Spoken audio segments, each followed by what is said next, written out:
Waalaikumsalam warahmatullahi wabarakatuh. Puan Khairul Badriyah, dengan soalan yang bertanya dengan soalan, adakah diperbolehkan seseorang itu tunaikan salat 2 rakaat yang panjang dengan berbagai niat?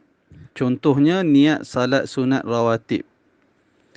Dalam salah yang sama dia bertaubat dalam sujudnya dan dia berdoa istikharah memohon petunjuk Allah dalam hidupnya, juga mohon berbagai hajatnya di akhirat dan dunia. Atau untuk bertaubat dia kena laksana 2 rakaat, untuk istikharah dia kena laksana 2 rakaat, untuk memohon hajat dia laksana 2 rakaat. Mohon pencerahan ya Ustaz. Baik, saya jawab satu-satu. Yang pertama berkaitan dengan salat sunat rawatib. Salat sunat rawatib ini adalah termasuk di dalam salat sunat muayyanah. Salat sunat rawatib termasuk di dalam salat sunat muayyanah. Jadi waktu kita nak salat tu memang niat kita adalah salat rawatib. Contohnya rawatib zuhur, ba'diyah ataupun qabliyah. Jadi katalah 2 rakaat sebelum zuhur, memang niat kita 2 rakaat yang kita hendak tunaikan itu adalah 2 rakaat sebelum zuhur. Maka itu salat sunat rawatib. Dia muayyanah. Jadi tak boleh dalam masa yang sama niat rawatib ini, dalam masa yang sama niat salat apa di sini? Salat istikharah sebagai contoh. Tak boleh. Dia mesti satu saja. Kalau kita dia mesti rawatib. Tetapi dalam masa yang sama tidak salah untuk kita selepas solat rawatib kita istighfar.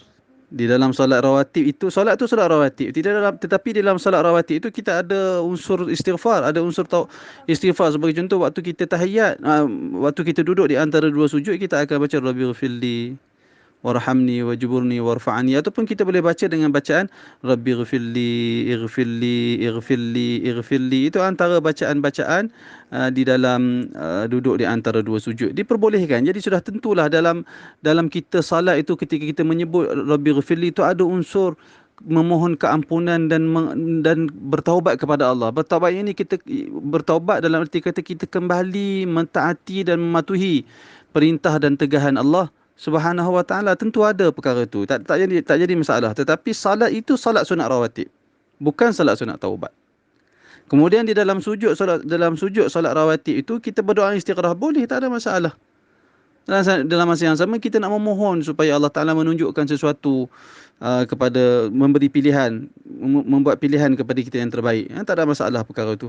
Dalam masa yang sama di dalam sujud kita memohon Allah Taala tu berikan petunjuk di dalam hidup kita. Dalam solat yang sama kita memohon hajat kepada Allah dalam sujud, tak ada masalah perkara itu. Cumanya salat tersebut adalah salat sunat rawatib. Itu pertama. Kedua, untuk salat taubat dia kena laksana 2 rakaat. Salat taubat dia salat taubat, salat istikharah, salat hajat. 3 salat ni sebenarnya para ulama berbeza pandangan. Apakah ia ada di salat taubat, salat istikharah dan salat hajat itu adalah salat yang bersendirian, ataupun sebenarnya salat taubat, salat istikharah dan salat hajat itu adalah salat sunat mutlak yang dilakukan kerana nak bertaubat, yang dilakukan kerana nak buat istikharah, yang dilakukan kerana nak buat permohonan hajat. Jadi ulama berbeza pandangan. Wallahu ta'ala alam, saya secara peribadi berpandangan salat taubat itu mustaqillah. Salat taubat itu adalah salat mustaqillah maqsudah. Salat taubat itu adalah salat yang bersendirian, bukan salat mutlak. Salat taubat itu adalah salat yang dimaksudkan oleh Nabi SAW, bukan salat mutlak. Kerana itu, berdasarkan apa yang saya pegang, salat taubat adalah muayyanah, salat istikharah adalah muayyanah, salat hajat, saya pegang salat hajat tidak ada. Pada pegangan peribadi saya mengatakan salat hajat tidak ada. Tetapi siapa yang kata dia ada salat hajat, barangkali secara kita tengok tu macam mereka memahami salat hajat itu adalah muayyanah, salat yang bukan salat umum. Dia salat sendiri hajat itu, sama seperti salat witir. Dia adalah salat hajat. Jika kita faham salat taubat, salat istikharah, salat hajat adalah salat yang berdiri sendiri, seperti mana berdiri sendiri salat witir, maka kesemua bentuk salat ini, rawatib, taubat, istikharah dan hajat, tidak boleh dilakukan secara bergabung. Maksudnya kita tak boleh buat salat sunat 2 rakaat dengan niat rawatib dalam masa yang sama taubat, dalam masa yang sama niat salat taubat, dalam masa yang sama niat 2 rakaat istikharah, dalam masa yang sama dua rakaat hajat. Tidak boleh, kerana salat yang mustaqillah tidak boleh tasyrikun niyah, tidak boleh bergabung niat dalam satu amalan, tidak boleh. Jadi kalau kita nak buat salat yang 4 jenis tu, dia mesti berasingan.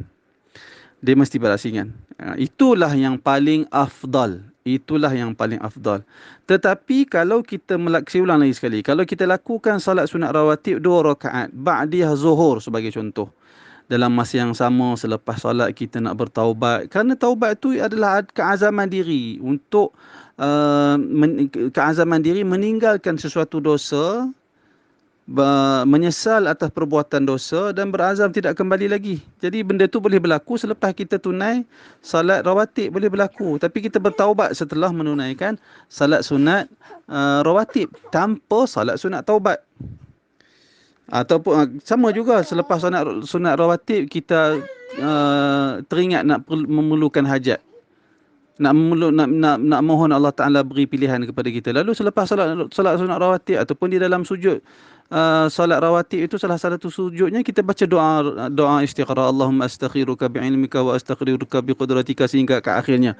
Jadi kita dalam solat rawatib itu kita telah melakukan istikharah.